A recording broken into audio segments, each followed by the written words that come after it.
Untuk kali ini kita punya tajuk adalah berkisar tentang darah istihadah dan juga keputihan, keputihan dan juga istihadah. Baik, yang lepas kita dah membicarakan ada beberapa jenis darah bagi wanita ini. So basically kita fokus on haid, kita fokus on nifas, kita fokus on wiladah. Jadi kalau darah fasad itu dia memang tidak ada bab sebab dia punya description dia memang sangat mudah. Jadi dua benda, dua darah yang kita tak sentuh, kita akan sentuh hari ini, iaitulah darah fasad dan darah istihadah. So darah fasad dan darah istihadah ini kita boleh katakan macam adik-beradik. Dia lebih kurang sama, tapi tidak pasti daripada sudut bentuk darah itu, warna dia dan sebagainya lah.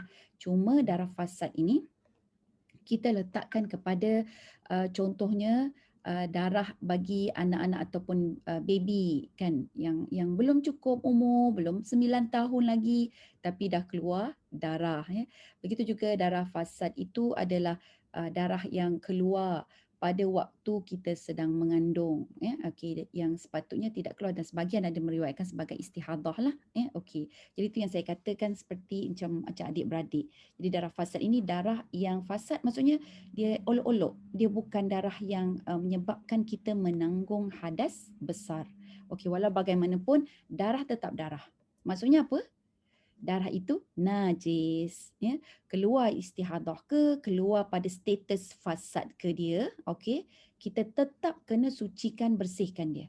Dan sebagaimana biasa darah ini paling best kalau kita cuci dengan sabun mandi yang berbuku tu. Insya-Allah tidaklah apa orang kata tu menghampakan kita, kan dia akan membersih. Kalau kita bersihkan tu mudah. Jadi dia tidaklah menyebabkan hati kita terbuku kan.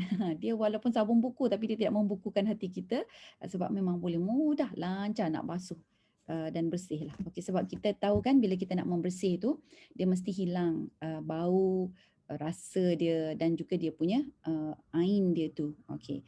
Baik, sahabat-sahabat yang dimuliakan, jadi kita bicara tentang darah istihadah. So fasad tu kita dah sebut sedikit. Jadi darah istihadah ini ialah apa dia? Darah yang keluar darah istihadah ini dia merupakan darah yang keluar kerana penyakit. Darah yang mengalir dari kemaluan wanita bukan pada waktunya. Jadi maksudnya bukan pada waktu haid, bukan pada waktu nifas, bukan pada waktu wiladah. Jadi waktu tu kita dah kenal pasti. Jadi maksudnya di sini kalau kita nak kenal kita ni berhadas ataupun tak, dia mesti ada peristiwa. Itulah maksudnya hadas. Hadas ni kan peristiwa.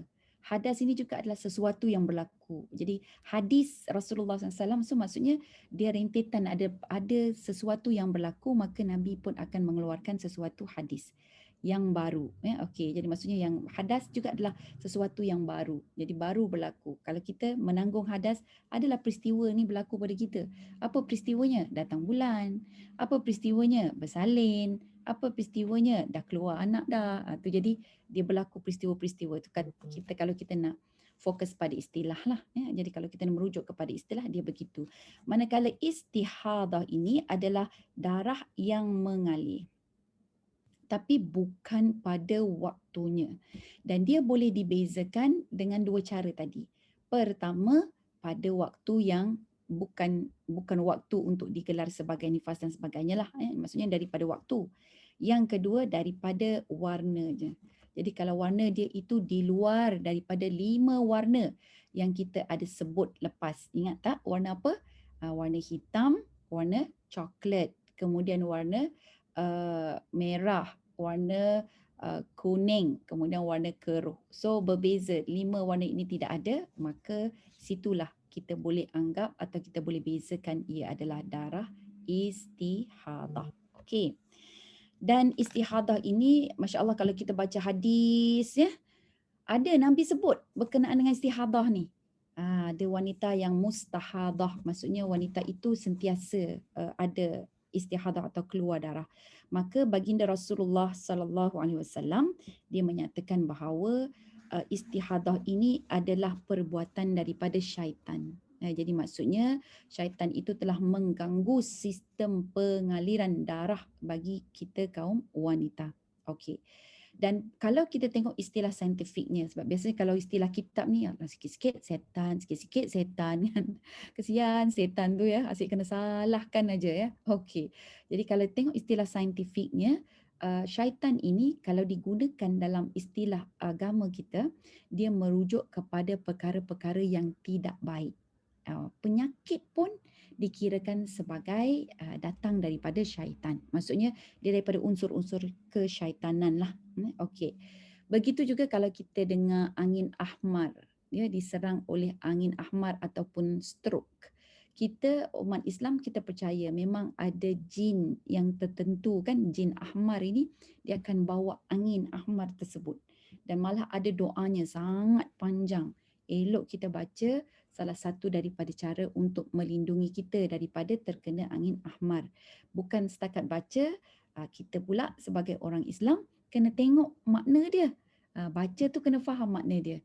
Jadi di situ doanya yang panjang meminta perlindungan daripada Allah, mohon ampun daripada Allah atas kesilapan kesalahan kita ya, atas dengki, hasad dan sebagainya ya. Jadi macam-macam ada di dalam doa itu yang panjang tu. Jadi bila kita tahu terjemahannya, maka kita boleh hidupkan dia dalam kehidupan kita lah. Elaklah benda-benda yang Allah tidak suka kan. Okay. Elakkan perkara-perkara yang tidak baik dan sebagainya yang memang kita sebut di dalam doa tersebut. Dia ada doa angin ahmad. Okey, so jadi sama juga lebih kurang macam istihadah ini. Jadi istihadah ini adalah gangguan darah yang terberlaku, dan gangguan ini boleh menyebabkan keraguan ya di dalam hati kita, dalam hati kaum wanita ini ya. Okey. Baik, Sayyidatuna Aisyah radhiyallahu anha dia telah menceritakan ada satu kisah ya, di mana pada zaman Rasulullah sallallahu alaihi wasallam ada seorang sahabiah ini, wanita sahabat wanita, dia bernama Fatimah bintu Abi Hubaish. Jadi dia pernah berkata kepada Rasulullah sallallahu alaihi wasallam, dia kata, ya Rasulullah, aku ini tidak pernah suci. Maksudnya setiap hari dalam sebulan tu sentiasa keluar darah. Macam mana nak buat ni? Kan setiap masa keluar darah. Lalu baginda sallallahu alaihi wasallam menjawab, itu adalah darah dari urat dan bukan dari haid ya. Jadi darah tersebut yang keluar tu maksudnya daripada urat yang tertentu dan bukan dikira sebagai darah haid. Jadi di sini hadis ini dia memberikan beberapa pengajaran kepada kita. Nombor satu, kaum wanita kita kena pandai kenal pasti ataupun pandai buat rekod atau simpan laporan lah tentang kedatangan haid kita. Yang kedua, kita tahu darah ini boleh jadi darah yang membuatkan kita ada hadas besar, ada yang bukan hadas besar, dia still hadas kecil saja. Sebab bila keluar darah tu, kita kenalah bersihkan diri kita terlebih dulu kan. Ya, okey. Baik, kemudian ada cara dia, macam mana kita nak membersihkan diri. Kalau kita dah ambil wuduk, darah tu masih keluar lagi, nak buat macam mana? Kan? Jadi di situ ada penyelesaian dia. Okey. Jadi kita nak yang kedua, ketiga. Kemudian seterusnya pengajaran daripada hadis ini juga memberitahu kita bahawa kita perlu berwaspada dengan apa yang menjadi sumber yang membentuk darah. Jadi maksudnya sumber makanan kita dan sebagainya kan, tahap kesihatan kita. Itulah kita boleh katakan kaum wanita ini dia sangat penting, kena jaga kesihatan dia. Bukan bermakna kaum lelaki tak penting, tetapi kaum wanita ini kena ada pengetahuan sedikit lah. Kalau tak banyak, sedikit pasal diri dia, pasal perubatan, pasal darah dan sebagainya. So jadi kalau yang jadi doktor tu bagus sangat kan. Okay. So doktor-doktor perubatan tu eloklah ajar kami-kami ni yang tak tahu pasal perubatan sangat ya. Jangan harapkan klinik kerajaan yang kat kampung-kampung, klinik kampung, klinik desa tu je yang ajar kan. Kadang-kadang ajar tu nurse jururawat kan. Dia ajar tu dia terkuat suara, dah ada orang kecil hati kan. Kadang-kadang dia pun tak tahu nak guna bahasa macam mana, dia guna bahasa-bahasa yang amboi kan. Jadi sampailah orang kata malas lah nak pergi klinik kerajaan ni, malas lah nak pergi ke klinik bidan ni. Jadi akhirnya tidak terdidiklah masyarakat kita ya. Okey, so jadi nampak tu daripada hadis ini saja kita boleh keluarkan dia punya ibrah ataupun pengajaran hikmah buat kita kaum wanita. Okey, kita ni contoh.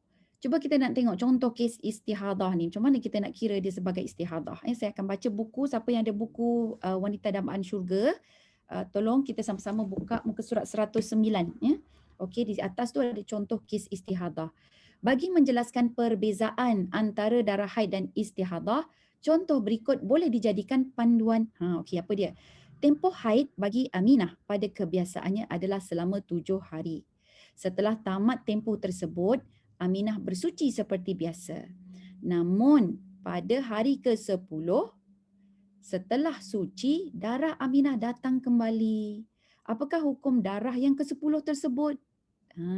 Cuba jawab dulu, cuba teka dulu. Okey, saya bagi masa cuba teka dulu. Darah tu apa? Dikira istihadah kah? Atau dikirakan sebagai haid kah? Okey, cuba Haid. fikirkan. Darah haid. Dah ada yang menjawab dah. Dia kata darah haid. Okey, Sebab ada belum cukup lagi? 15 hari. Sebab tak cukup 15 hari kan. Kita punya maksima adalah 15 hari. Baik. Okey, baik, dah ada jawapan, kita teruskan. Jadi penyelesaian dia mengikut perkiraan tempoh. Okey, yang mengikut perkiraan tempoh, kedatangan darah kali kedua adalah pada hari ke-17. Okey, tempoh tersebut telah pun melepasi tempoh maksimum darah haid iaitu 15 hari dan belum melepasi tempoh minimum suci iaitu 15 hari. Jadi maksudnya namun pada hari ke-10 setelah suci. Okey. Jadi maksudnya dia dah suci pada hari ke-10. Okey. Okay. Kita kena kira balik. Dia datang haid 7 hari. Kemudian dia suci, lepas tu pada hari ke-10 setelah suci. Maksudnya Oh, dia dia dah 17 hari dah. yes. Dah lepas lah. Yes. Jadi maksudnya itu yang kadang-kadang kena ada jadual kan, jadi baru kita nampak di Betul, situ. betul. Dia 7 hari sudah. Lepas tu dia suci 10 hari. Jadi maksudnya satu, hari pertama suci, hari kedua suci, hari ketiga suci, hari keempat suci, hari kelima. Kemudian masuk hari ke-10 suci. Bukan hari ke-10 period ya. No. Okey, hari ke-10 suci. Jadi hari ke-10 suci tu dia keluar darah. Jadi kalau macam tu 10 tambah dengan 7. 7 itu waktu haid dia kan. Okey. Jadi tambah 10 hari suci, 10 tambah dengan 7. Faham tak yang tu? Dia jadi 17, hari ke-17. Jadi bila hari ke-17 bermaksud sudah melepasi tempoh maksima haid. Kan? Jadi 15 hari haid maksima. Maksudnya dah maksimum dah, takkan nak kira haid lagi. Okey. Dan dia masih lagi dalam tempoh minima suci 15 hari. Jadi 10 hari kot baru bersuci. Kita kena paling kurang sucinya kena 15 hari juga. Kan? 15 hari tak sampai, baru hari ke-10 suci tu. Jadi yang ini diletakkan status dia sebagai istihadah. Okey. So sebab tu kalau ada orang bertanya dan sebagainya, kita kena tanya 2-3 kali lah. Sebab takut macam tadi pun kita pun silap faham. Pada hari ke-10 maksudnya daripada awal haid ke? Ataupun daripada hari suci. Jadi kena kira dua. Daripada 10 hari tu, hari daripada haid atau daripada suci. Yang tu yang kita boleh bezakan. Okey. Jadi disimpulkan di sini bahawa darah yang keluar setelah itu ialah darah istihadah dan bukan darah haid. Sekiranya situasi sebegini berlaku, apa dia perlu buat? Wanita itu perlu melakukan ibadah seperti biasa. Dan sekiranya masalah ini masih berlanjutan, wanita tersebut perlu berjumpa dengan pakar untuk khidmat nasihat. Dan jadilah kaedah ataupun pergi ke kaedah-kaedah perubatan Islam alternatif yang diiktiraf. Ya, okey, jangan jumpa kita ustaz sana ustaz sini main sebut ustaz aja ataupun tok guru main tok guru aja. Tok apa lagi tok apalah kan. Jangan main jumpa saja. Cari yang diiktiraf. So basically pada saya kalau yang diiktiraf itu Darushifa lah. Yang tu pada saya memang insya-Allah. Cuma kalau Darushifa tu cari dia punya center dia. Jangan kita dengar-dengar dia ni Darushifa juga, dia ni Darushifa juga kan. Cari center dia, pergi terus ke center dia. Memang kadang-kadang tak ada apa-apa perubahan ya, tapi itu ikhtiar kita dan kita tahu kita selamat akidah kita. Sebab Darushifa ini dia banyak membantu kita tu untuk menyelamatkan akidah kita. Percayalah tuan-puan ya. Sebab kalau tak kita akan jumpalah dengan bidan sana bidan sini. Kan bukan kita kata bidan tu tak elok, tapi ada sebahagian daripadanya mereka mengamalkan ilmu-ilmu yang kita pun tak faham ilmu itu betul ataupun tidak, ya. Okey. Jadi kemudian kita tengok di sini, ketika Rasulullah sallallahu alaihi wasallam diadukan oleh seorang sahabiah yang bernama Hamnah radhiyallahu anha tentang istihadah yang menimpanya, maka baginda sallallahu alaihi wasallam menjawab yang demikian istihadah itu hanyalah satu gangguan daripada syaitan. Kan, jadi takkanlah Nabi nak asyik menyalahkan syaitan aja, tak kan? Jadi kita tahu bahawa syaitan ini merujuk kepada unsur-unsur yang kadang-kadang, ya tuan-tuan puan-puan, syaitan ini dia datang because of kita umpan dia. Betul. Jadi contohnya lah kan, innal mubadzirina kanu ikhwanas syayatin. Sesungguhnya orang-orang yang membazir itu adalah saudara syaitan. Jadi siapa yang menghulurkan tali silaturahim? Ya, orang-orang yang membazir. Jadi bila dah membazir air, membazir makanan, membazir elektrik, membazir pet, macam-macam lah. Jadi itulah yang akan mengumpan dia untuk datang. Kan kita yang bukakan pintu untuk syaitan ini masuk kan ke dalam kehidupan kita. Okey. Baik sahabat-sahabat yang dimuliakan. Bahaya ke tak ni kalau haid tidak teratur? Jadi saya akan bacakan ini. Disebut menurut Dr. Suryati Akmal Mahari, perunding obstetrik dan sakit puan Pusat Perubatan Pantai Ceras. Kitaran haid yang tidak menentu antara gejala menunjukkan wanita itu mungkin mengalami sindrom ovary polycystic PCOS. Ada sindrom rupanya. Punca lazim menyebabkan seseorang itu kurang subur. Ya. Jadi bila kurang subur maksudnya dia kurang sihatlah. So apa PCOS ni? PCOS adalah satu keadaan penyakit sistem reproduksi yang berlaku disebabkan ketidakseimbangan hormon dalam badan dan ia akan mengganggu proses ovulasi dan penghasilan telur di dalam rahim. Ya. Seterusnya menyebabkan wanita itu mempunyai kitaran haid yang tidak menentu. Ini yang biasanya kalau kita panggil istihadah, darah yang mengalir. Ya. Okey. Dan boleh mengganggu sistem badan yang lain seperti metabolisme kita dan sistem kardiovaskular. Okey. Kajian menunjukkan 90% wanita, maksudnya 90% tu ramai juga ya, yang mengalami haid tidak teratur mengalami PCOS. Jadi siapa yang haid dia tak teratur tu 90% dia PCOS. Dan 30% yang tidak mengalami haid langsung didapati mengidap PCOS. Jadi siapa-siapa wanita yang dia tak ada haid, tak ada pengalaman haid, 30% daripadanya ada PCOS. Ya. Manakala kajian antarabangsa menunjukkan kira-kira 20% daripada wanita yang berusia melebihi 20 tahun mengalami masalah ini. Maksudnya umur kita kalau 20 tahun ke atas, ya, ada kemungkinan dijangkiti, tapi 20% sajalah. Dan lebih daripada 40% wanita yang mempunyai masalah kesuburan adalah disebabkan PCOS. Okey. Jadi apakah simptom PCOS ni? Okey. Jadi simptom PCOS ni sebab darah yang tidak menentu tadi itulah. Alright ya. So jadi maksudnya daripada istihadah ada kemungkinan PCOS. Nampak tak kaitannya kalau Nabi sebutkan itu gangguan syaitan? Kan syaitan sebab apa tak nak kita ada keturunan. Dia suka kita tak ada keturunan. Sebab bila kita tak ada keturunan, siapa yang nak mewarisi tugas-tugas sebagai khalifah? Begitu kan? Cantik. Jadi antara simptom PCOS adalah masalah jerawat. Kemudian, tapi tak semestinya semua orang ada jerawat tu PCOS lah pula. Jangan pukul rata, kan jumpa kawan-kawan kita yang berjerawat ke, kita kata, kau ada PCOS ke? PCOS tu apa? Tak subur. Kita kata kan, sudah murung orang tu, stres dia. Ya, okey. Itu pertama. Kemudian kitaran haid yang tidak menentu. Tu, ya, okey. Kemudian disebut situ pertumbuhan bulu roma yang tidak normal seperti misai atau janggut. Itu sebab hormon kan? Okey. Masalah berat badan ataupun pertambahan berat badan ataupun bahagian atas badan, okey, bahagian atas badan dia lebih besar daripada bahagian bawah. Okey. Apa lagi? dia boleh disebabkan juga antara simptom dia ovary bengkak mengandungi lebih daripada satu cyst. Kemudian keguguran rambut.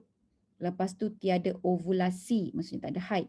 Kemudian kurang subur, sukar hamil, diabetes dan penyakit kardiovaskular. Okey, so kita nak tahulah PCOS ni kan, apa penyebab punca dia?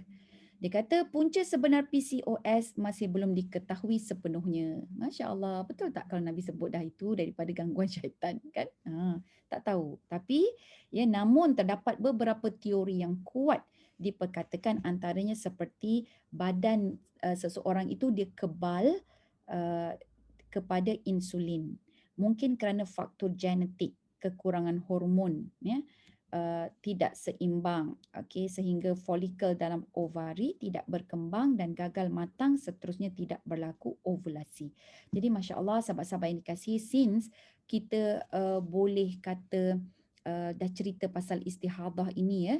Jadi dia sebenarnya berkait rapat dengan kesihatan kita lah kaum wanita. Jadi boleh tak kita ingat-ingatkan sesama kita ini, kaum wanita kita kena pandai ambil makanan yang sihat. Ya, pilih makanan yang sihat walaupun tak suka. Kalau macam anak-anak sekarang kita ni kan tak suka buah kurma contohnya kan. Jadi kita pujuk-pujuklah dia, usaha-usaha dan ikhtiar-ikhtiarkan dia supaya dia suka-suka juga dengan buah kurma. Kurma tu is smart food kan. Jadi dia lebih suka Maggi, dia lebih suka ramen, dia lebih suka apa samyang, tak apa-apa lagi lah tu kan. Makanan yang tidak berdasarkan smart food ya. Jadi lagi-lagi junk food. Sekarang ni mana-mana senang junk food. Dia fikir junk food sepanjang masa sebab mudah kan. Jadi itulah pemakanan anak-anak ataupun gaya generasi hari ini. Jadi dia terkadang boleh memberikan kesan dan juga implikasi kepada kepada diri kita lah ya. Jadi alangkan kita makan pil apa orang kata tu pil hormon, dia pun boleh mengganggu sungguh. Jadi begitu juga dengan sistem pemakanan yang lain. So kita cuba berjihadlah sedikit memilih makanan-makanan yang smart food ya, makanan-makanan yang baik. Okey. Baik sahabat-sahabat yang dimuliakan, di sini kalau kita tengok lagi siapa yang ada buku Wanita Dambaan Syurga tu kan, masya-Allah dia memang sangat banyak dia cerita berkenaan dengan PCOS ya. Ada satu ni muka surat 112. Apa dia kata pasal PCOS? PCOS adalah penyakit yang akan dialami seumur hidup. Nampak tu? Kan? Jadi sebab tu memang pentinglah kita tahu apa dia istihadah dan sebagainya ya. Okey, namun dia kata setakat ini tiada ubat yang boleh mencegahnya dan jarang sekali ia sembuh dengan sendirinya. Namun terdapat beberapa kaedah rawatan PCOS boleh dilakukan seperti pengambilan ubat subur dan ubat perancang keluarga yang boleh mengembalikan semula hormon dan mengurangkan simptom seperti mengurangkan bulu yang berlebihan dan haid yang tidak teratur. Ada juga prosedur lain tuan-puan ya, ovarian drilling iaitu pembedahan ovary yang akan dikorek menggunakan alat khas ya turut dilakukan. Jadi rawatan PCOS tu dia buat 3. Yang pertama dia ada ubat macam Clomid dan suntikan. Okey. Yang kedua melalui pembedahan. Yang ketiga melalui IVF atau dipanggil in vitro fertilization. Ya, okey. So jadi di situ ada apa orang kata rawatan-rawatan yang tertentu. So masya-Allah kita cerita pasal istihadah tapi dia berkait rapat tentang kesihatan rahim ataupun kesihatan ovari kaum wanita. Okey, so nampak tu kalau setakat ini kita cubalah berusaha dengan makan makanan yang baik, makanan yang sihat ya. Kita kena disiplinkan diri sendiri untuk makan apa yang badan perlu, bukan makan apa yang tekak mahu. Okey. Baik, sekarang kita nak tengok pula apakah dia hukum bagi wanita yang istihadah. Okey, hukum wanita yang istihadah sama dengan wanita yang suci. Okey. Segala tuntutan ibadah wajib dilakukan oleh wanita-wanita yang istihadah. Okey. So wanita istihadah ini boleh tak kalau bersama dengan suami? Boleh, ya. Dalam keadaan istihadah itu iya, boleh, ya. Okey. Jadi dia tidak sebab dia bukan dikatakan dia sebagai wanita yang berhadas. Okey. Jadi sebelum melakukan ibadah maka disyaratkan padanya untuk bersuci terlebih dahulu. Ini yang perlu dilakukan oleh wanita-wanita yang istihadah ya. Jadi dia kena bersihkan dulu. Pertama bersihkan darah tu dulu. Gantikanlah dengan tuala wanita yang bersih ya. Okey, gantikanlah dengan seluar dalam yang bersih. Jangan adalah tumpukan darah itu pada pakaian kita. Saya ni bila tengok dan baca benda ni berkenaan dengan wanita dan darah, baru saya perasan, saya kata Masya Allah, Allah sayang sangat dengan kita, sebab itulah Allah tak meletakkan kaum wanita ni untuk sibuk cari nafkah. Kan? Nafkah itu ditanggungkan, dibebankan kepada para suami. Cuba bayang tuan-puan kan, kalau terkenalah dah darah melambat-lambat macam tu, kita bekerja duk asyik tembus saja, 2 jam kena tukar pad, 2 jam kena tukar pad. Dah akhirnya kita jadi penunggu tandas. Setiap 2 jam tukar pad kan. Ada dia macam tumpah darah begitu. Ya, okey, ini pun kes-kes yang sentiasalah mengiringi kaum wanita. Jadi kita pun kena jumpa dengan doktor dan sebagainya. Jadi Masya Allah, dia punya hikmahnya, patutlah wanita ini bila nak keluar tu dia susah, payah sikit. Kena banyak lapis kan, kena tutup aurat. Lelaki selamba je, senang aja dia keluar kan. Dan sebab itulah bebanan-bebanan kerja, tugas, tanggungjawab lelaki lebih berbanding perempuan. So sebab tu saya kata, ingat tak masa kelas kita yang pertama dulu, kita ni kaum wanita, kita kena bagi lelaki itu jangan hilang dia punya watak kelelakian dia. Jadi mana tugas tanggungjawab dia, suruh dia buat juga. Jangan kita sibuk cover on behalf of dia. Dia kan dah jadi imam solat kita. Dia lah jadi imam. Janganlah pula kita kata, bang, abang ni Fatihah tak betul. Saya lah yang jadi imam. Abang jadi makmum. Tu tak kena. Jadi kat situ yang kita translate in that sense. So wanita bukan kerana inilah kita kata, ya Allah, aku ni istihadah, ni aku ni wanita haid, maka aku ini adalah wanita lemah. Tak. Kalau kita tak buat macam tadi tu, kita bagi motivasi semangat kepada kaum lelaki supaya dia memimpin, kan dia tak akan jadi pemimpin lah. Dia akan jadi malas, senang hati dia dan sebagainya. Okey. Baik ya, nampak tu. Tuan-tuan puan-puan yang dikasihi, mari kita lihat pula di sini. Selain itu, wanita yang istihadah juga perlu berwuduk. Jadi bila dia nak solat, okay, dia eloklah berwuduk. Tapi perlu mandi ke? Tak perlu mandi. Ya, okey, tak wajib mandi. Ya, tanpa mandi wajib tu tak perlu. Sebab dia dah mandi, selesaikan diri dia daripada itu yang macam kes tadi tu kan. Dia dah 7 hari haid. Lepas tu bermulalah suci dia. Suci hari pertama, suci hari kedua, hari ketiga, suci hari yang ke-10, period. Yang itu confirm istihadah. So macam mana dia nak sembahyang? Maka dia bersihkan dulu darah, tukar dengan pakaian yang bersih. Kalau takut darah itu mengalir, kita pun pasang dengan pad, pakailah pad kan, sumbat kapas ke, tampen ke, apa ke dan sebagainya kan. Nak pakai gelas cawan tu, cup tu pun boleh, menstrual cup pun boleh, tak kisah ya, tapi pastikan bersih dulu. Dan lepas bersih, ambil wuduk. Lepas ambil wuduk, kita pun pergi cepat-cepat solat ya. Perlu mandi wajib ke? Tak perlu. Macam tu je dia punya kategori ataupun status preparation dia.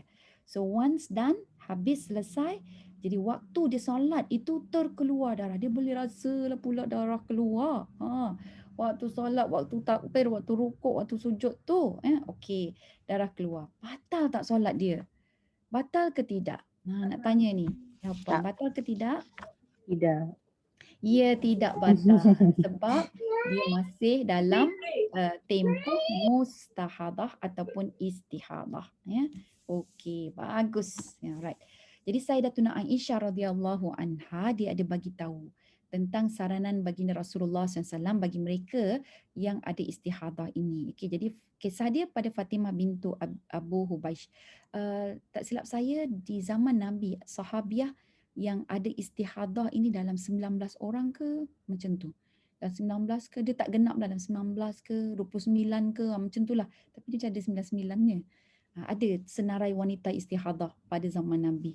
Okey, cuma saya tak simpan benda tu, saya baca saya kata wow, menakjubkan. Cuma wow je lah, lepas tu tak ingat nak simpan pun. Simpan pun kena cari dulu. Okey. Baik ya, jadi wanita ini Fatimah bintu Abu Hubaish, dia datang berjumpa dengan Rasulullah, dia mengadu yang dia ni kena istihadah. Jadi dia pun tanya, apakah saya harus meninggalkan solat? Dah berdarah-darah macam ni, saya kena tinggalkan solat ke? Jawab baginda SAW, tidak. itu hanyalah darah daripada urat, bukan darah haid. Apabila datang haidmu, tinggalkanlah solat. Dan sekiranya kamu telah suci, maka sucikanlah dirimu dari haidmu, kemudian berwuduklah dan solatlah. So daripada hadis ini, dia ada beberapa ibrah. Yang pertama, wanita yang ada istihadah, hukum dia sama dengan wanita yang suci. Yang kedua, wanita yang istihadah ini, dia perlu bersihkan diri dia daripada najis tersebut sebelum dia pergi menunaikan kewajipan dia. Yang ketiga, membezakan haid dengan istihadah dengan mandi hadas. Okey, jadi dia diputuskan tu. Contohlah sebab setengah orang kalau Fatimah bintu Abi Hubaish ni, dia kan kata setiap bulan tu dia sentiasa didatangi darah kan. Jadi kalau sebulan 30 hari, maksudnya 30 hari itulah dia asyik keluar darah aja. Jadi Nabi suruh detect. Okey, 7 hari sebut yang itu adalah haid. Atau ikut hari yang biasa kamu haid. Okey, kalau misal kata kita sedang memakai IUD dan sebagainya kan, jadi memakai alat, makan something ke apa ke, yang itu mungkin dia boleh trigger kepada panjangnya haid. Jadi kalau kita memang dah ada benda-benda tu, so kita terus book maksimum haid 15 hari. Kita dah ada tanda-tanda nak menopause kan, terus book 15 hari. Okey, nampak tu ya. Jadi bila booking itu kita boleh nampak lah, ini dia punya percaturan dia. Kalau keluar, okay, yang ini adalah haid. Baik, bila 15 hari, 16 hari yang ke-16 daripada haid yang pertama kita tu masuk hari ke-16, maksudnya patutnya hari pertama kita suci kan? Okey. Datang lagi, keluar darah lagi. So yang memisahkan kita daripada dua darah itu, dengan dua darah itu adalah dengan mandi hadas. Ya, okey. So itu dia 3 pengajaran daripada hadis yang kita baca mafhumnya itu tadi. Okey. So macam mana sahabat-sahabat, ada soalan? Sebab kita nak masuk pula keputihan. Ya. Okey. Assalamualaikum. Oh yes, ada soalan ni. Ya, saya. Saya Mahira, ada soalan Ustazah mengenai istihadah ni. Bila? Sila. Okey. Ni ada soalan daripada kawan saya, daripada Oman. Dia tak dapat ikut sama untuk FB Live hari ni. So dia suruh saya tanyakan soalan pada Ustazah. Ni mengenai anak dia yang baru dapat period ya, our teenagers ni. Yang dia kata, saya bacakan soalan dia ya. Dia kata, kita masa suci haid adalah 15 hari seperti yang Ustazah katakan tadi. Minima okey. Minima. Jadi soalan saya, anak saya baru 14 tahun, dapat period pada umur 12. Dan period dia tak konsisten cycle sebab baru lagi. Jadi ada yang 2 kali sebulan dan ada yang 2 bulan sekali. Lepas tu ada case period yang dia tak cukup 15 hari dari tarikh dia suci haid. Maknanya yang tu tak faham. Okey. Maknanya ni jenis yang maknanya maksudnya dalam sebulan 2 kali dia period. Okey, tapi dalam tempoh 15 hari yang sepatutnya dia dah suci tu, maknanya dia period pertama, lepas tu dia dah suci, lepas tu dalam suci minimum 15 hari tu dia datang period balik, maknanya pada hari suci yang ke-10 dia datang period balik. Dan darah itu adalah darah period berdasarkan pada simptom dia, period dia ada period pain, ada muka pucat semua. Jadi dan period yang dia datang yang kali kedua ni dalam tempoh 8 hingga 10 hari. So adakah itu dikira darah istihadah atau sebab tak cukup tempoh 15 hari, atau darah period sebab dia masih baru adjusting hormone? Okay, alright. So yang itu kita kena ambil pandangan yang mengatakan dia tetap darah istihadah. Sebab dia masalahnya kerana dia punya rahim tu. Masalah rahim dia yang mungkin tidak tetap, tidak matang dan sebagainya. Mungkin dia tak nak makan sarapan pagi ke kan. Dia selalu skip sarapan pagi. So benda itu dia jelas dia timbul, it is not, bukan kekerapan bagi wanita untuk dia period itu banyak kali ataupun kerap, terlalu kerap. Sebab dia mesti ada dia punya budaya. Haid ini dia kena ada rentak dia. Maksudnya kesuburan kita ada rentak dan ada budaya. Sebab kalau kita tengok kan, dia mesti ada tempoh masa untuk keluarkan telur tu. Jadi kan keluarkan telur. So telur-telur yang tidak disenyawakan ada tempoh masanya.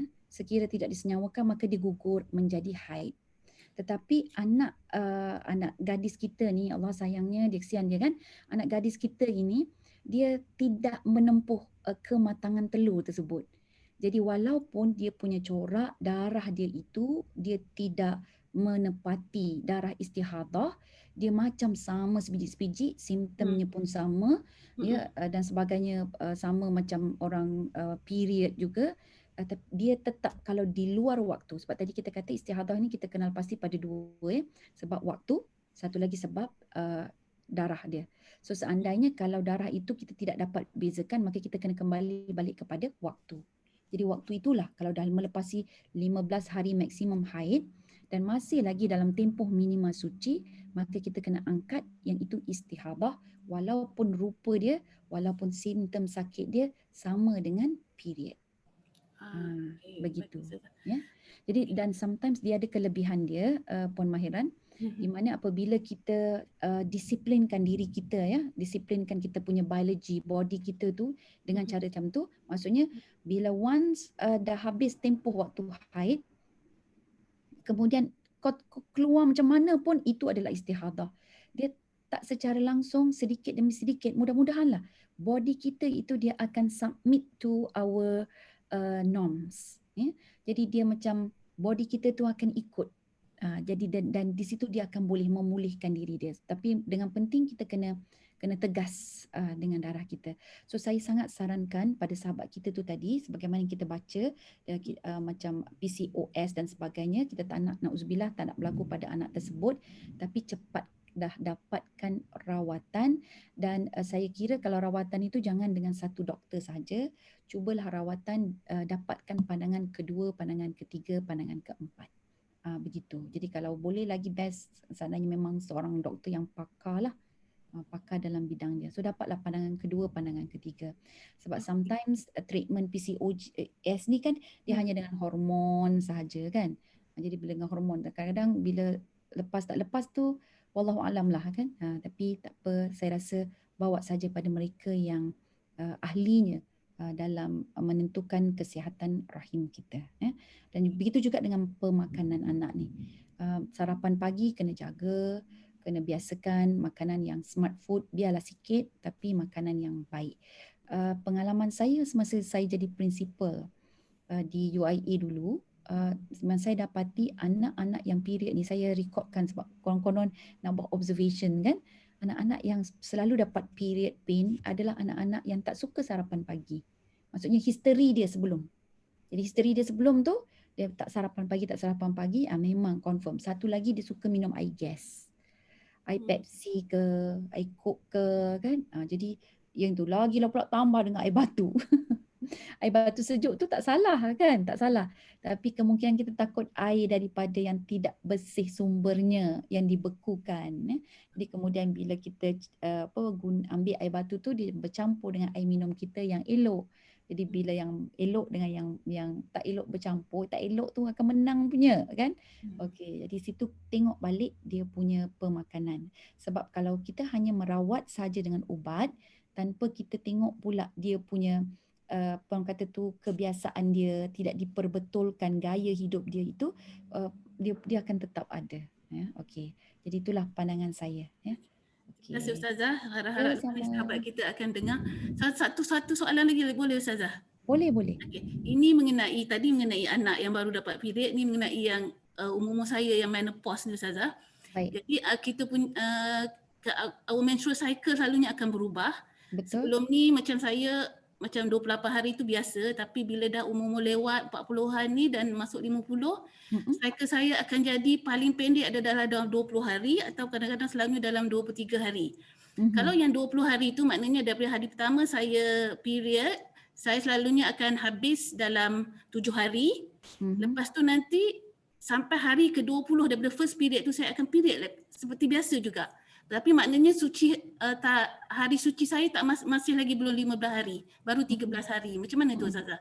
Okey, yang itu juga ambil hari-hari kita yang terlajak tu dia kena potong. Contohnya dia kena cukupkan juga 15 hari minima suci.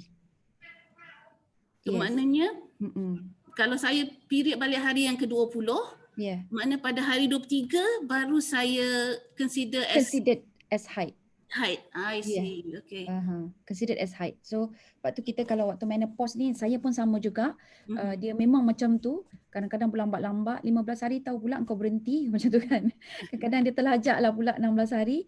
Cuma yang kita risau tu dia daripada haid yang pertama dengan haid yang kedua tu kan. Ya, betul. Kadang-kadang sekejap sangat tu. Yes, betul. Jadi sebab tu saya bekerja rapat sangat dengan saya punya apps tu untuk memang catat setiap kali tu catat.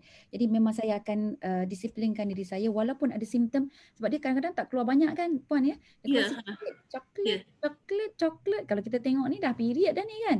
ya Tapi betul. sebab dia punya hari tu tidak lagi. Hmm. Jadi kita berpegang kepada yang itu dan kita letakkan, pastikan minima suci 15 hari itu dipenuhi.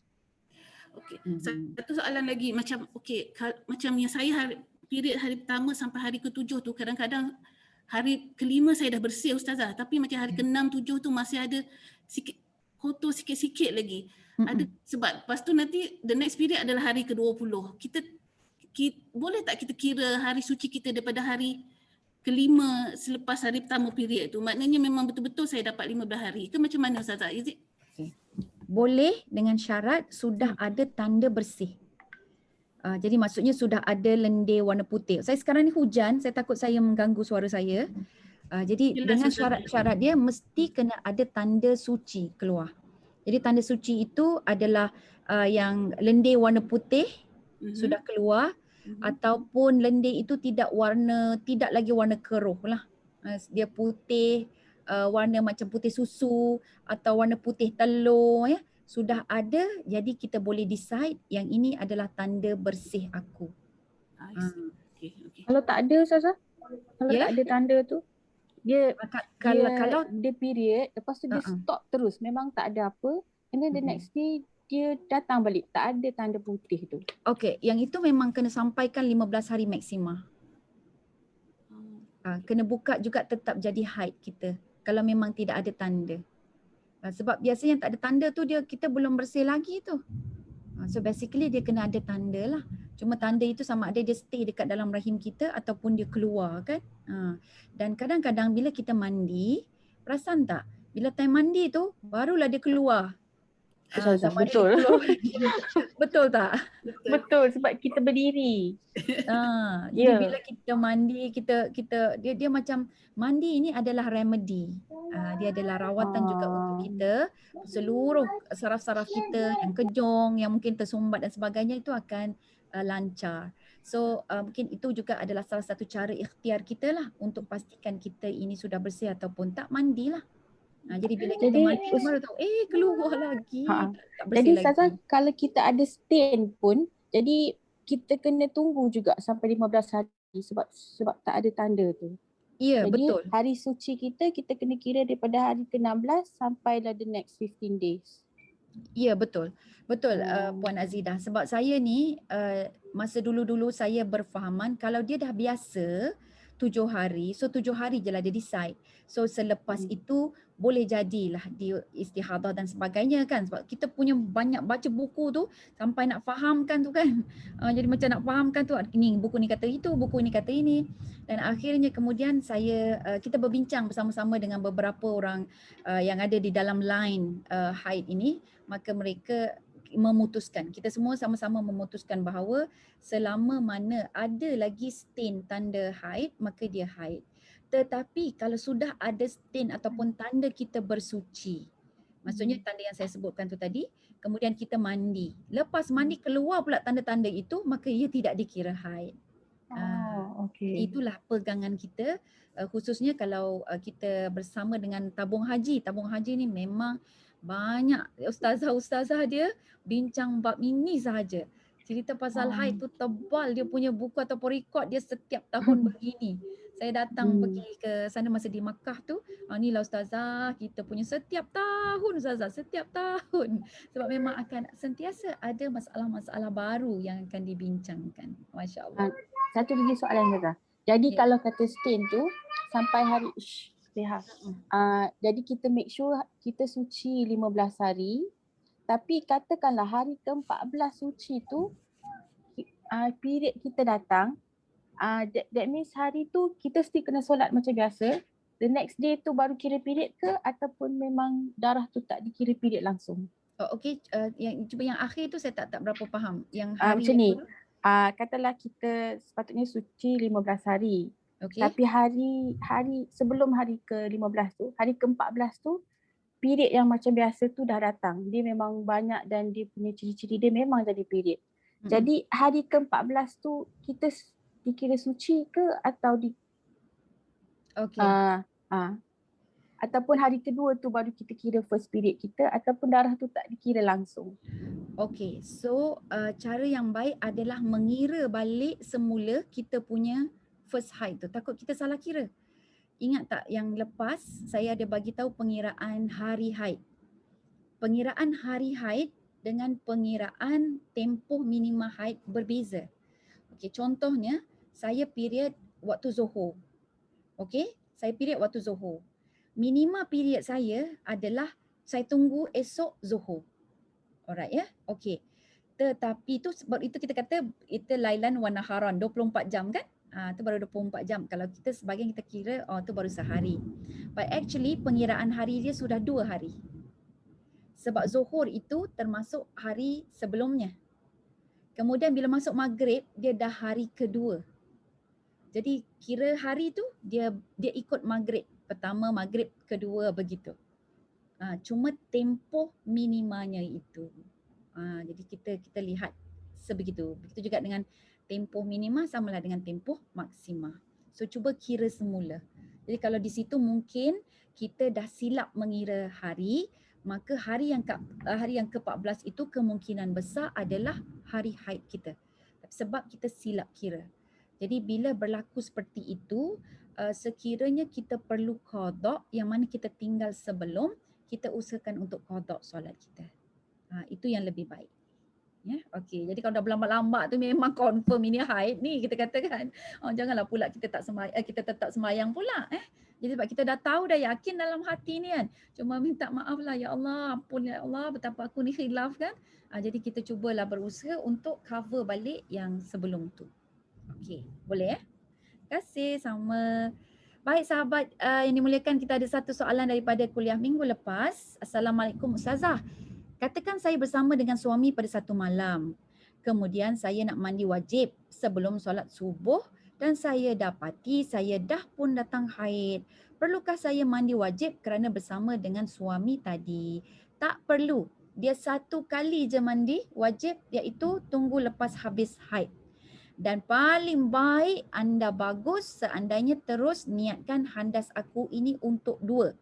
Satu yang bersama hubungan intim dengan suami dan satu lagi disebabkan haid. Begitu ya. Jadi kalau yang lepas kita pun ada cerita juga kan. Kita cerita pasal wiladah dan juga nifas. Jadi bila kita kira wiladah dan nifas, maka wiladah diikuti dengan nifas, maka kita mandi hadas tu sekali je cukup. Kecuali kalau wiladah dengan nifas ini ada diselangi dengan jarak. Barulah kat situ kena ada dituntut kita mandi. Okey. Baik, ada soalan lain Siti Hasmah. Jadinya perkiraan hari haid untuk Ramadan nanti perlu ikut seperti yang Ustazah ajarkan. Yes, sebab kita sebut hari haid itu adalah hari berapa sudah. Tempoh haidnya macam mana. Jadi itu yang dikira harinya tu. Sebab tu sangat elok kita catat hari apa. Okay, kalau hari ini, asar. Asar masih hari semalam. Dia asar tu satu hari. Kemudian bila besok asar tu dah hari yang kedua. Walaupun itu tempoh minima kita. Tempoh minima haid kita makan 2 hari. Tapi dia lailan wa naharan. Ya? Okey. Baik. Boleh ya? Masya Allah. Bagus, bagus, bagus. Okey. Baik, kita boleh terus pergi kepada masalah keputihan. Ya, walau bagaimanapun sahabat-sahabat yang dimuliakan memang daripada sudut perbicaraan, pengiraan hari dan sebagainya, kadang-kadang itu try and error ikut kefahaman kita. Yang penting kita sudah belajar, kita dah tahu ya, bukan kita main teka-teka saja. Jadi bila kita dah belajar, kita ada asas untuk kita meletakkan sesuatu keputusan. Jadi masya-Allah ini adalah latihan berterusan daripada Allah Subhanahu Wa Taala supaya kita ini peka dan kita ini sentiasa menuntut ilmu lah. Okey. Jadi kadang-kadang tuan-tuan perempuan belajar dengan saya macam ni. Kadang pergi jumpa dengan ustaz lain ke apa ke, lain pula bunyinya kan. Jadi tak apa, ikut mana yang yakin, ikut ilmu yang kita belajar. Sebab dia kebenaran ini, kalaupun dia berbeza, dia tetap sama. Macam okey, contohlah kita dah belajar kan, Imam Syafi'i kata maksimum haid 15 hari. Imam Malik lain pula. Dia kata 17 hari contohnya. Imam lain kata 10 hari. So kalau kita ikut mazhab dia, untunglah kita sebab 17 hari. Kalau kita ikut mazhab yang satu tu lagi, rugilah kita sebab haidnya 10 hari je maksima. Contoh, nampak kan? Jadi di situ dia walaupun mereka berbeza, tetapi semuanya itu adalah betul. Cuma syarat dia apa? Kena belajar. Kena ada guru. Sebab bila kita ada guru ni, macam guru-guru ni dia akan semak balik, dia akan tengok balik, kan dia akan belajar sebelum, dia bukan main redah aja. Okey, jadi insya-Allah dah adalah kita namanya ijtihad kita ataupun usaha kita untuk memahami kawan rapat kita ni, kawan karib kita ni, haid kata. Okey. Baik sahabat-sahabat yang dimuliakan, alhamdulillah kita boleh teruskan lagi. So kalau ada soalan, boleh saja terus tulis dekat ruangan chat. Saya akan usahakan untuk menjawabnya. Baik, kita masuk pada bab keputihan. Okey. Jadi untuk keputihan, masalah keputihan ini dia ada 3 lah. Dia ada 3 jenis. Okey, keputihan yang selalu keluar, ya.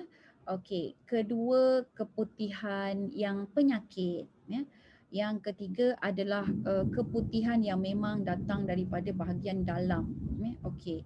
Jadi nak ceritanya bahawa di sini disebutkan kalau ada, sebab keputihan ini adalah lendir putih macam kita katakan macam putih telur. Keputihan itu juga sama dengan hingus dan macam kehijauan gitu, dan kadang-kadang kekuningan, ya. Tapi kekuningan itu jangan puan kata tu jangan keliru dengan yang haid punya warna, sebab warna haid pun ada warna kuning kan. Okey. So para ulama mengatakan yang warna kuning kalau dia keluar pada waktu haid, dia jadi haid. Tapi warna kuning kalau keluar pada waktu suci, maka dia dikirakan suci. So maksudnya kita kena tahu apa tu? Kita kena tahu jadual.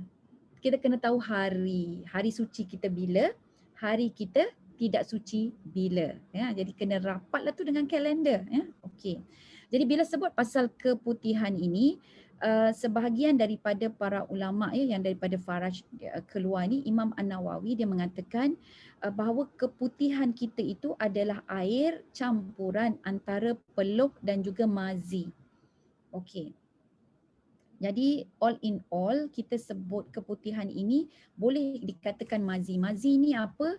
Mazi adalah cairan yang keluar mengiringi air mani. Jadi dengan kata lain, air mazi itu dia terbit daripada rasa syahwat kita.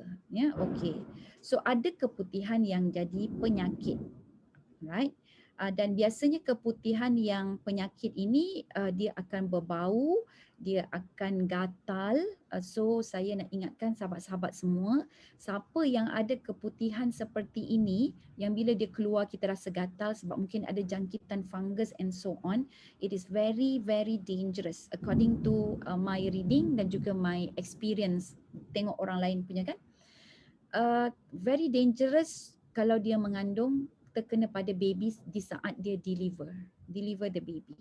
So baby tu sihat dalam perut, tapi bila keluar dia dapat kesan daripada fungus ibu ataupun lendir ibu tu, ya, dia masuk ke dalam paru-paru dia, bakteria tersebut, jadi virus tersebut, jadi menyebabkan anak itu boleh meninggal dunia. Memang ada kes tuan-puan, ya.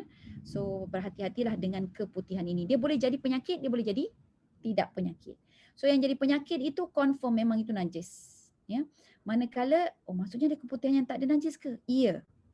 Ada 2 jenis keputihan yang lain. Yang penyakit tu kita faham, ya. Okey, yang 2 tu, nombor 1 yang dia keluarnya daripada batin faraj. Maksudnya rahim kita di bahagian dalam, di bahagian atas sekali. Dia panggil di sini sebagai apa? Dia ada istilah dia. Sekejap, ya. Dia ada dalam banyak bahasa Arab ni. Jadi dia daripada bahagian dalam. Yang itu najis. Manakala yang memang sedia daripada bahagian luar. Macam nak tahu bahagian luar? Kalau kita cengkung, kita cebok. Kan kita bersihkan. Situlah kawasan luarnya tu. Jadi kawasan luar itu dia memang kena sentiasa lembap. Kalau tak sentiasa lembap, sebab dia lembap itu adalah protection. So kalau dia tidak lembap, maka dia punya kulit rahim kita tu akan boleh jadi melekat antara satu sama lain. Jadi lendir inilah yang memisahkannya. Ya. Jadi kalau dia boleh jadi melekat, dia boleh jadi luka, mudah luka. Jadi kat situ dia akan menimbulkan penyakit-penyakit lain pula. Sekejap ya. Alright.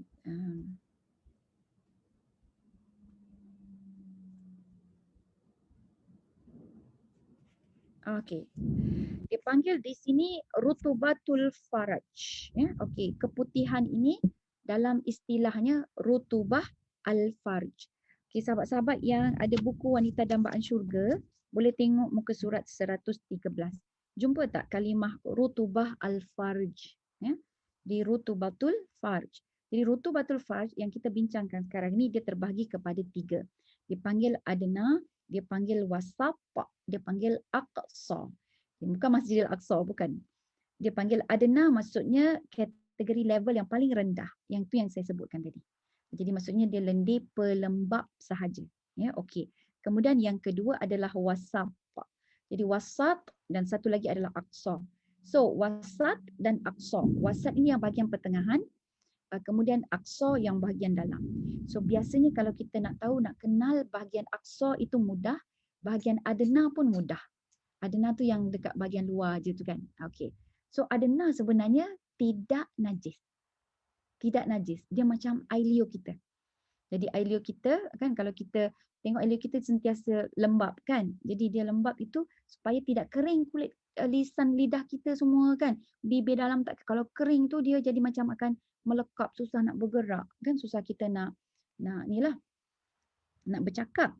Okey, itu kalau kulit kering. Tapi untuk faraj kita ini yang adna itu tidak dikira sebagai najis sebab dia hanya ada di bahagian rahim. Wasat ini dia bahagian tengah. Yang ini yang tak tahu, tak pasti yang macam mana keluarnya. Dan kalau aqsa kita boleh rasa keluarlah. Itu perempuan rasa. Bila rasa je keluar, yang itu adalah aqsa. Okey. So macam mana nak buat? Okey, senangnya apabila ada tepeklah lendir itu dekat kita punya seluar dalam, maka kena anggap dia najis sudah. Tapi kalau tidak ada keluar, hanya ada dekat bibir faraj kita dengan kawasan bila kita cengkung, rahim kita tu yang bahagian nampak yang kita selalu cebok tu, masih ada dekat situ. Tak terkeluar, tidak dikira najis. Ya, okey. Boleh tak tu? Alright. Ya, boleh ya, nampak ya. Jadi kalau dia merembes keluar, dan kadang-kadang kan bila kita letakkan kain tu, dia macam dia dipanggil sini al-qassah al-baida. Qassatul baida ini dia macam seperti benang, boleh ditarik macam tu kan.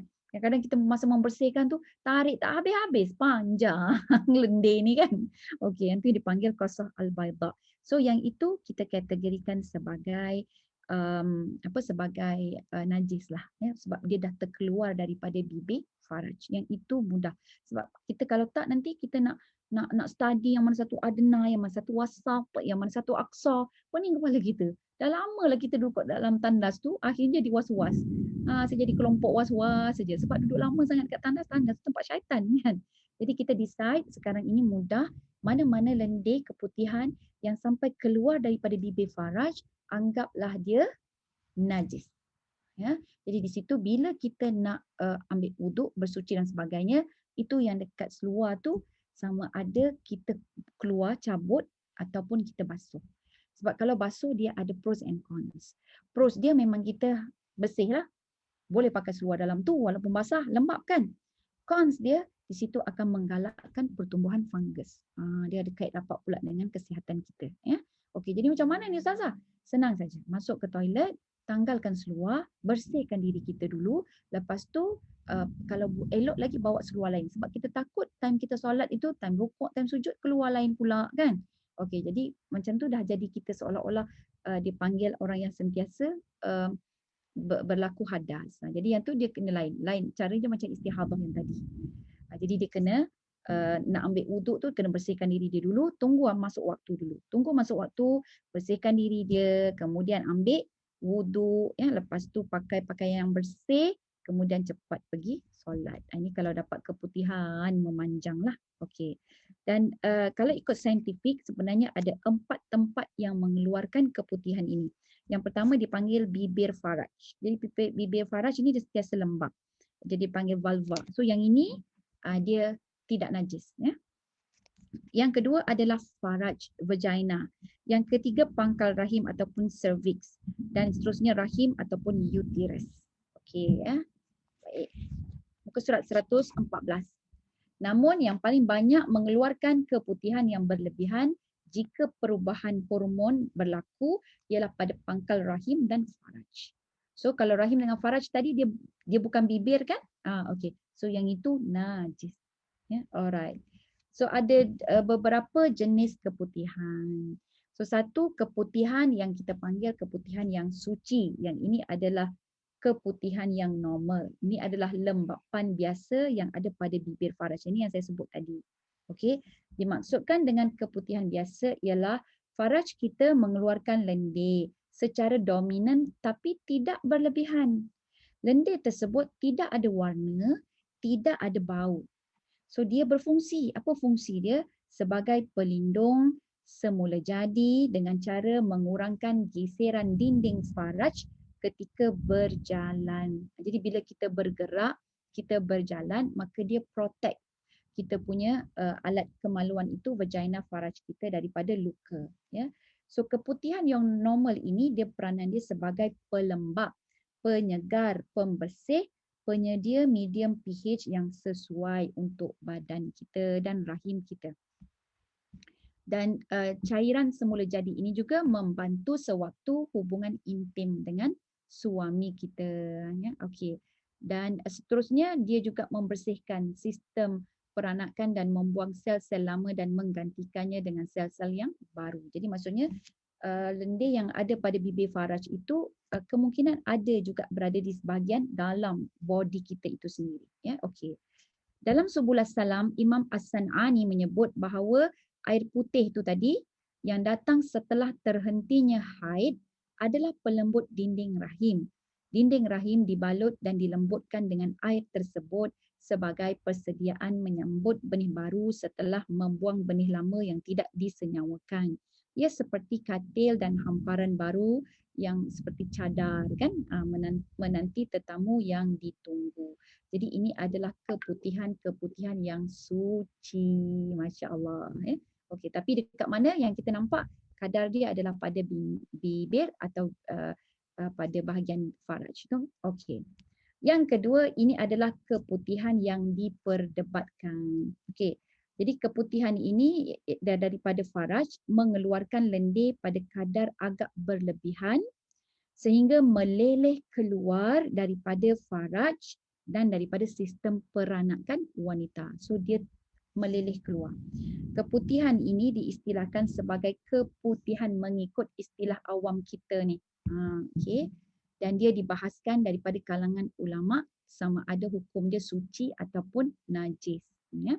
Okey, keputihan ini biasanya dia keluar setelah dan sebelum haid, ketika hamil, pada waktu subur, ketika persetubuhan, ketika bersyahwat, ketika percantuman antara benih lelaki dan wanita sebagai pembekal makanan pula kepada benih lelaki yang berada dalam rahim, ketika murung, ketika gembira yang melampau, ataupun sewaktu menjelang menopause atau selepas menopause. Nampak tak banyak sangat keputihan ni? Dia ada peristiwa-peristiwa ya, dia list of keputihan. Okey. Jadi itu adalah keputihan yang diperdebatkan. Maksudnya dia boleh jadi suci ataupun najis. Baik, kita tengok pula keputihan yang najis. Keputihan najis adalah keputihan yang tidak normal atau kritikal, iaitu faraj kita mengeluarkan lendir pada kadar terlalu banyak dan sehingga berlaku perubahan pada warna, bau dan rasa gatal. Lendir tersebut juga boleh menjadi kuning, kadang-kadang hijau, terasa gatal, bibir faraj menjadi luka dan berbau busuk.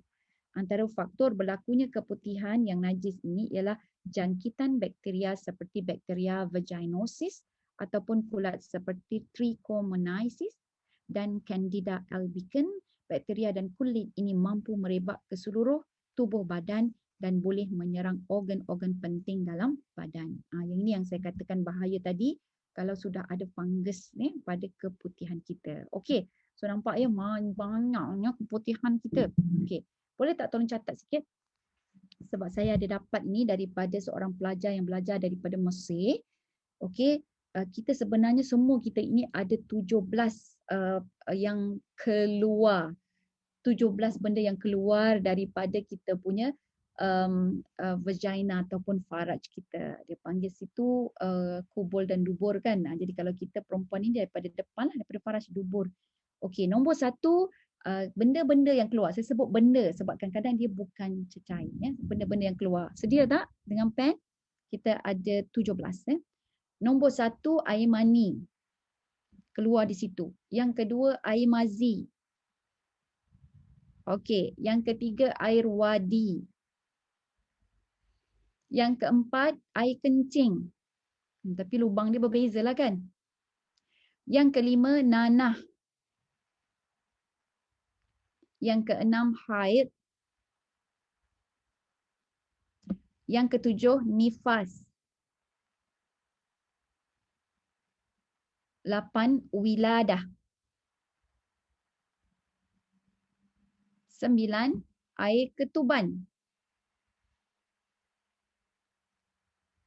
Yang ke-10 keputihan adena. Ke-11 keputihan wasat. WASAT. Yang ke-12 keputihan aqsa. Okey. Yang ke-13 istihadah.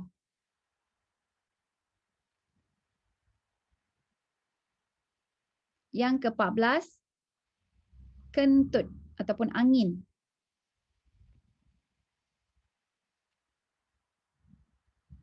Okey.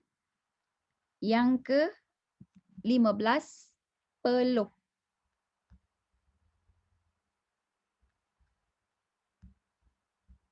(16) darah fasad. Okey, so darah fasad ni tolong buat dalam kurungan. Tulis di situ darah fasad, darah luka, tumpah darah, darah bayi atau anak yang belum cukup umur. Maksudnya darah yang keluar sebelum umur baligh ya. Begitu juga darah selaput dara. Dia najis tapi dia tidak menyebabkan kita menanggung hadas besar. Darah fasad. Dan yang akhir sekali yang ke-17 adalah darah yang keluar sebelum bersalin. Itu darah tanda. Darah yang keluar sebelum bersalin. Sebahagian diletak benda ini sebagai darah fasad. Tapi kita letak darah tanda, tanda nak bersalin. Darah tanda apa status dia kita dah bincang yang lepas kan? Okey, darah tanda ini kita still kena solat juga. Wajib solat even darah banyak keluar, tapi dibolehkan untuk kita jamak tanpa qasar sebab kita sakit. Jamaknya itu adalah jamak tamam. Maksudnya kalau kita dah kesan darah, lepas tu kita boleh berpeluang untuk bersihkan diri kita dekat ward tu dengan pakaian baju yang bersih kan. Kita bawa telekung, kita tukar baju ward, baju hospital. Okey, tak ada kesan darah dan sebagainya. Kita pun pakai pad ke apa ke kita tahan. Alright. So lepas tu dah ambil wuduk, siap kita solat. So solat boleh jamakkan tamam.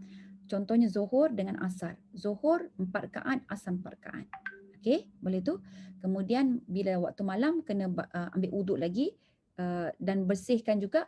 So ambil maghrib dan juga isyak. Begitu ya. Okey. So jadi dapat tak 17 tu semua? Dah dapat ya?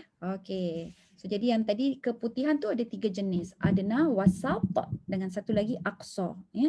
Jadi adna dia suci. Wasat dengan aqsa itu dia najis. Okey. So sekarang kita tengok hukum keputihan. Saya akan bacakan paragraf. So siapa yang ada buku ni, buka muka surat 115 ya. Okey. Mazhab Syafi'i menetapkan bahawa setiap cecair atau lendir yang keluar daripada kubul mahupun dubur adalah najis dan menyebabkan hadas kecil kecuali air mani manusia. So air mani manusia najis ke? Tak. Tapi bila keluar kena mandi sebab kita menanggung hadas. Ada peristiwa telah berlaku pada kita, maka kita kena mandi hadas. Tapi air mani itu tidak. Cuma perempuan kita ada masalah sebab air mani kita ini bukan jenis memancut. Tak ramai yang memancut ya. Dia akan meleleh. So bila dia meleleh, dia akan bercampur dengan air mazi. Sebab sebelum keluar air mani mesti akan keluar air mazi dulu. Air mazi ini adalah hasil rangsangan daripada syahwat ya. Jadi dia akan bercampur, bila bercampur confirm dah mani itu bercampur dengan mazi kotor. Jadi dia akan najis.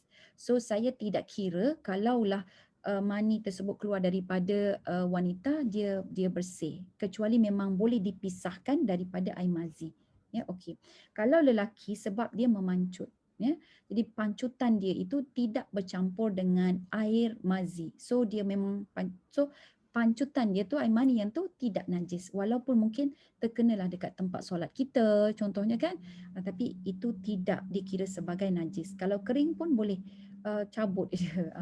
Cuma bila kita keluar air mani tu kita kena mandi hadas lah ya. Okey. Baik. Hukum keluar air mani adalah berhadas besar, walaupun hakikat air mani itu sendiri adalah suci ya. Umum juga mengetahui bahawa setiap cecair atau lendir kecuali air mani yang keluar meleleh daripada faraj adalah najis. Sama ada cecair atau lendir itu sejenisnya mazi, yakni cecair lembut dan likat yang keluar daripada kubul tanpa memancut ketika bersyahwat, mahupun wadi. Dia ada air wadi pula tadi kan? Dah senaraikan kan ya? Jadi air wadi ini adalah cecair lembut berwarna putih yang keluar setelah kencing ataupun akibat keletihan, banyak kerja, banyak bergerak, stres dan sebagainya. Jadi kita namakan dia air wadi. Okey.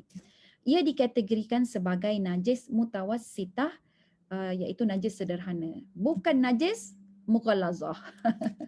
Tak perlu nak sama ya. Okey. Jadi cara membasuh najis mutawassitah itu ialah alirkan air mutlak sehingga zat yang ada pada najis itu hilang. Okey. Selain itu seseorang yang ada najis ini dikira telah menanggung hadas kecil. Okey. Kita dengar ada satu hadis ataupun satu riwayat daripada Saidina Ali bin Abi Talib. Dia berkata, saya adalah lelaki yang banyak keluar air mazi. Maksudnya dia cepat terangsang ya. Lalu saya perintahkan seorang lelaki bertanya kepada Rasulullah sallallahu alaihi wasallam. Oi, menantu pun suruh orang lain tanya, menantu sibuk sangatlah ni kot ya. Lalu lelaki tersebut bertanya kepada baginda sallallahu alaihi wasallam, banyak hikmahnya. Jadi orang lain pun boleh tahu, kita pun sampai. Kalau Saidina Ali je tanya, mungkin tak sampai pada kita riwayat ni kan. Okey. Lantas baginda sallallahu alaihi wasallam menjawab, berwuduklah dan basuhlah kemaluanmu. Jadi di sini kena bersihkan diri kita daripada najis tu tadi. So kita perempuan kena kreatif lah.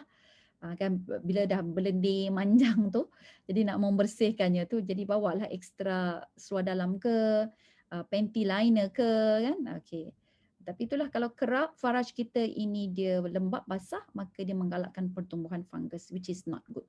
Ya, okey. Baik, adakah semua keputihan najis itu, adakah semua keputihan najis dan menyebabkan kita berhadas kecil? Itu soalan dia. Maka adalah berbeza pandangan. Okay.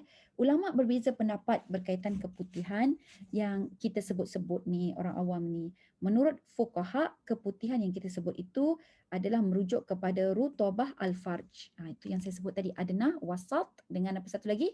Aqsa. Okay.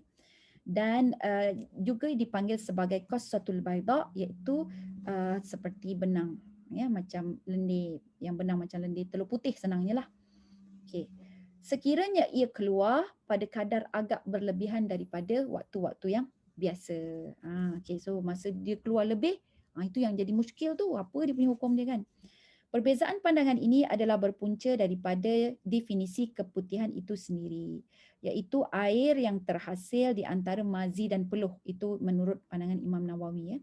Bagi ulama yang berpendapat bahawa unsur mazi lebih banyak dalam keputihan, maka ia dikirakan najis.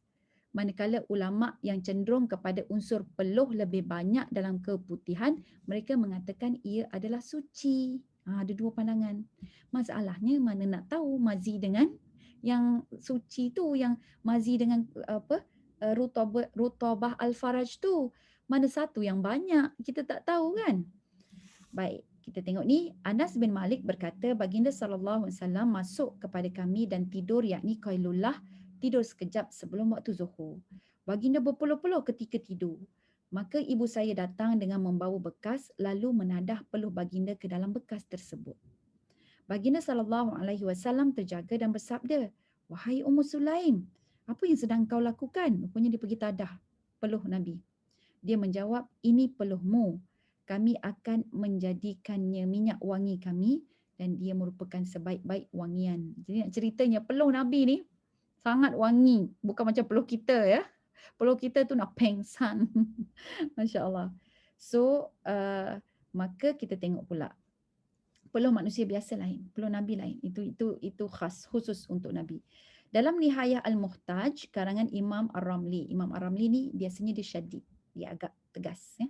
Dan Tuhfah Al-Muhtaj, karangan Imam Al-Haytami, keputihan menurut mazhab Syafi'i boleh diringkaskan seperti berikut. Nombor 1, nombor 2, nombor 3.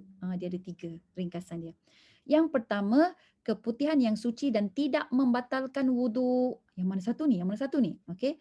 Keputihan ini adalah keputihan yang terdapat pada tempat yang terzahir ketika wanita itu bercengkong ataupun cengkong, atau kawasan yang wajib dibasuh ketika mandi wajib dan istinja. Keputihan jenis ini keluar daripada bibir faraj ataupun vulva. Jadi maksudnya bila dia berada di bahagian bawah yang adna tu tadi.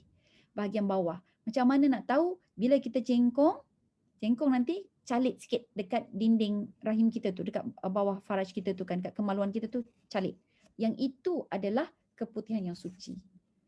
Ya. Tapi kalau dia meleleh keluar, dia dah jadi najis. Maksudnya dia keluar sampai keluar bibir faraj, dia dikira najis lah. Baik, yang kedua. Keputihan yang najis dan membatalkan wuduk. Keputihan yang keluar meleleh dari dalam faraj. Okey, iaitu kawasan yang melebihi kadar yang boleh dicapai oleh zakar. Okey, maksudnya apabila suami dengan isteri mengadakan hubungan intim.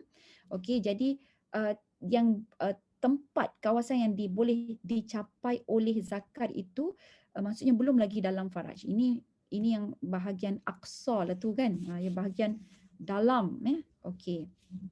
Jadi bahagian dalam, bahagian atas tu bila dia keluar, basically yang ini kita boleh cam. Keputihan jenis ini keluar daripada pangkal rahim dan juga uterus rahim tu. Kita boleh cam. Macam mana boleh cam? Kadang-kadang kita rasa panas, terkeluar meleleh. Memang itu daripada uterus sebab dia daripada dalam. Okey. Ini hukum dia apa? Najis. Alright. Yang ketiga, keputihan yang suci. Keputihan itu tak najis, keputihan itu suci tetapi membatalkan wuduk. Ini dari kawasan wasat lah ni. Tapi kita pun tak tahu kan macam mana. Baik, keputihan yang keluar dari kawasan yang mampu dicapai oleh zakar. Okey. Keputihan jenis ini keluar dari dalam faraj yang ukuran dalamnya di antara 7 hingga 9 cm. Menurut pendapat terkuat daripada mazhab Syafi'i, keputihan jenis ini adalah suci. Suci. Dia dah macam air mani lah pula kan. Tetapi membatalkan wuduk. Dia boleh batalkan wuduk kita. So sahabat-sahabat yang dikasihi, dia ada 3 kategori. So agaknya boleh cam tak? Boleh faham tak ni pasal keputihan ni? Detail jadinya kan? Okey.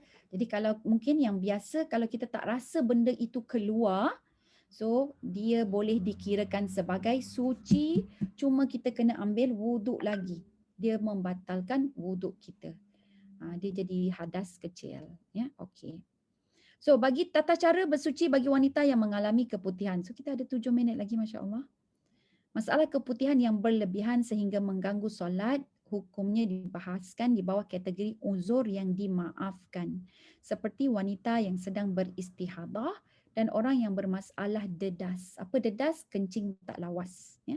Secara ringkasnya, langkah-langkah yang perlu diambil mengikut pandangan mazhab Syafi'i adalah seperti berikut. Okay? Dia ada 5 langkah. Alright, apa dia? Yang pertama tata cara bersuci. Tata cara bersuci dia yang pertama, bersihkan dahulu najis tersebut mengikut kadar kemampuan. Jangan lama-lama pula belik-belik dah jadi was-was tu. No, never. Ya, okay. Yang kedua, lepas kita bersihkan tu, ambil panty liner, ambil pad, ambil kapas dan sebagainya. Seluar dalam kita, kalau ketat mampat lagi bagus. Dia boleh terus tutup faraj kita tu kan. Tutup lubang saluran dengan kain yang bersih bagi menghalang lelehan itu dia meleleh keluar. Okey. Kemudian yang ketiga, berwuduklah step seterusnya, berwuduk dengan kadar segera, namun disyaratkan dalam mazhab Syafi'i ini untuk kita mengambil wuduk setelah kita tahu masuk waktu. Okey. Ini kerana dengan masuknya waktu solat ia menjadi perkara darurat sama seperti masalah tayamum yang kita kena ambil tayamum lepas masuk waktu. Okay. Yang keempat, terus lepas ambil wuduk tu tadi, teruslah mengerjakan solat fardu. Okay, solat fardu. Solat sunat pun boleh tanpa had. Solat sunat tak ada had. Nak ratus kali pun boleh. Jadi wuduk tu tidak perlu diperbaharui. Ya, okay. Dalam keadaan menanggung najis dan berhadas. Boleh buat tu. Jadi waktu kita solat, tiba-tiba rasa keluar. Batal ke tak batal? Boleh jawab tak? Okay, time kita solat itu, waktu kita mengalami keputihan yang berlambak ni, time kita solat itu, rasa keluar. Batal ke tak batal kita punya solat tu? Tidak. Yes, terima kasih Azida. Tidak batal ya, sebab kita sedang mengalami gangguan keputihan ataupun kita sedang dalam keadaan dipanggil daimul hadas, orang yang menanggung hadas. Ya. Okay. Jadi dia boleh solat fardu, dia juga boleh solat sunat beberapa kali tanpa had walaupun dia dalam keadaan menanggung najis berhadas. Sebab apa? Darurat. Dan yang kelima, setelah tamat waktu solat fardu, jika masih terdapat lelehan, maka perlulah dia mengulangi bersuci dan berwuduk semula untuk solat fardu berikutnya. Begitu. Tapi kalau kita tengok lepas habis solat tak keluar apa-apa. Lepas habis solat tadi yang pertama tu kan, solat sunat apa semua tak ada keluar apa-apa. Jadi bermaksud kita sudah tidak lagi dihukumkan daimul hadas. Jadi kita dah bersih lah. Jadi bila dah bersih bolehlah simpan wuduk tu untuk masuk wuduk yang berikutnya ataupun fardu yang berikutnya. Tapi kalau ada keluar, kita masih lagi bawah hukum daimul hadas. Jadi kita kena bersihkan diri, dia ulang balik daripada pertama sampai step yang kelima itu tadi. Jadi Masya Allah. Buat akhirnya sebelum ada soalan-soalan, kita punya keputihan itu tadi, dia sebenarnya ada beberapa perkara yang kadang kita kena tahu juga, dia juga petanda kepada kesuburan wanita. Kalau dia cairan dia bila keluar tu dia macam sangat cair, macam putih telur okey, yang itu dalam keadaan kita subur. Okey. Kalau dia agak pekat, sedikit likat kadang-kadang dia macam likat rendingnya tu, yang itu dalam keadaan kita tidak subur. Jadi Masya Allah, saya ada sahabat saya ni, anak dia ada berapa orang 7 ke 8, macam tu, anak dia 7 ke 8. Isteri dia tak pernah pun dia ambil perancang keluarga sebagainya, tak pernah. Sebab si suami ni tahu waktu subur, waktu tidak suburnya isteri. Jadi kat situlah dengan cara itu dia akan buat family planning, okey, ataupun dia buat contraception.